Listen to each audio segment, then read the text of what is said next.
Paris আসলে একটা বৈচিত্র্যময় একটা শহর। আর প্যারিসের অনেকগুলো জিনিসের মধ্যে তিনটে জিনিসের কোনো বিশ্বাস নাই, টু বি হনেস্ট, যেটা আমি নিজে রিয়েলাইজ করছি। 3W এর কোনো বিশ্বাস নেই। First W weather, second women, আর লাস্ট ইস এ ওয়ার।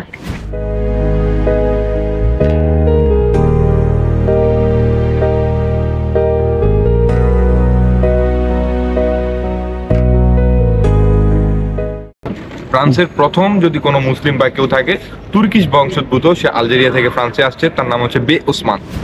বে ওসমান, তার নামে এখানে ওসমান সানলেজার একটা অনেক বড় গার আছে, গার বলতে আপনার স্টেশন বুঝিয়ে এটা আছে ওসমান সানলেজার, তার নামকরণে। কারণ সেই এই বিল্ডিং গুলো বা এই যে গুলো আছে এগুলোর জন্য তার নিজের হাতে বা নিজের ডিজাইনে তৈরি করা সবকিছু।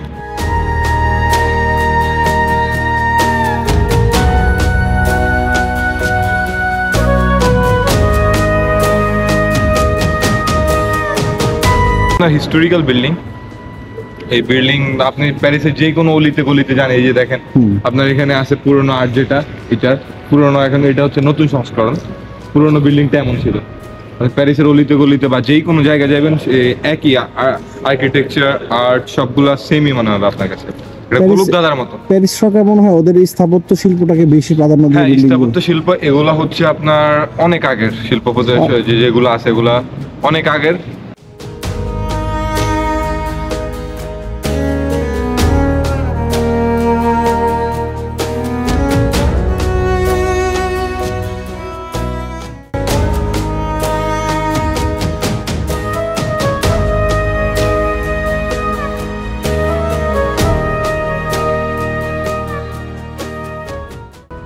ফ্রান্সের প্রথম যদি কোনো মুসলিম বা কেউ থাকে তুর্কিশ বংশোদ্ভূত, সে আলজেরিয়া থেকে ফ্রান্সে আসছে, তার নাম হচ্ছে বে ওসমান। বে ওসমান, তার নামে এখানে ওসমান সানলেজার একটা অনেক বড় গার আছে, গার বলতে আপনার স্টেশন বুঝিয়ে এটা আছে ওসমান সানলেজার, তার নামকরণে। কারণ সেই এই বিল্ডিং গুলো বা এই যে গুলো আছে এগুলোর জন্য তার নিজের হাতে বা নিজের ডিজাইনে তৈরি করা সবকিছু। প্যারিসের এই যে সুন্দর সুন্দর ভবন, হ্যাঁ ভবনগুলা একজন মুসলিম তুর্কি বংশোদ্ভূত তার হাত দিয়ে তৈরি। বে ওসমান তার নাম। ওনার কোনো ভাস্কর্য কি আছে প্যারিসে? না, কোনো ভাস্কর্য নাই, কিন্তু ওনার নামে স্মরণে বিভিন্ন সড়ক বা বিভিন্ন স্টেশন আছে। যেমন আমরা আরিয়ার ইতে গেছিলাম, ওসমান সানলেজার, ওইটিও ওনার নামে তৈরি। আচ্ছা, নামকরণে। উনি তুর্কিস্তানি না? হ্যাঁ, উনি তুর্কি বংশোদ্ভূত। আচ্ছা,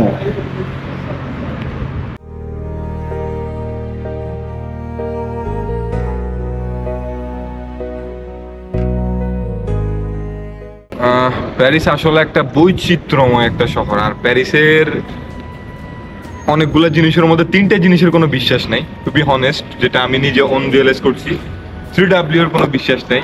first W weather, second women, আর লাস্ট ইস এ ওয়ার।